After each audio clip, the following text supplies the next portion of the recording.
Hello and welcome to Michad Shooting Bench, and today we have a classic firearm to review for you.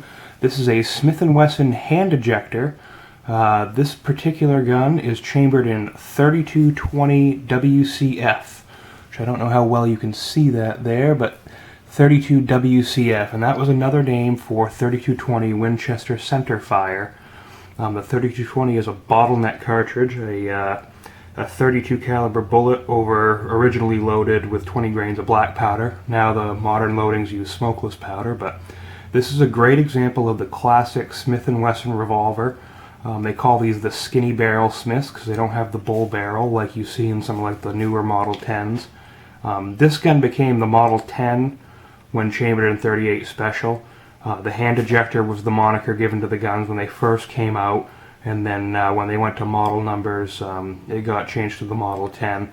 They also were known as the military and police, but this particular gun being chambered in .32-20 probably was not carried by a police officer. They usually carried .38 Specials, but it's been refinished. I believe it's not a factory refinish, even though the star there shows that it was sent back to the factory for some sort of repair or sometimes a refinish, but I don't think that Smith & Wesson, when they refinished it, would have buffed out their own logo, so I have a feeling this was an aftermarket refinish job.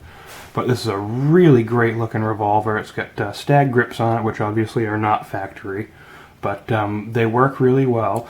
It doesn't have the countersunk chambers like you see on some of the modern Smith & Wesson revolvers, or the ones from the 60s and the 70s, and it does have 6 charge holes.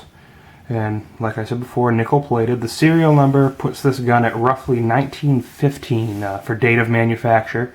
And if you look right there, typically on Smith & Wessons, right here you will see the model number of the gun. This was a practice that was started after this gun was made, so that's why there is no model number on the yoke frame assembly area.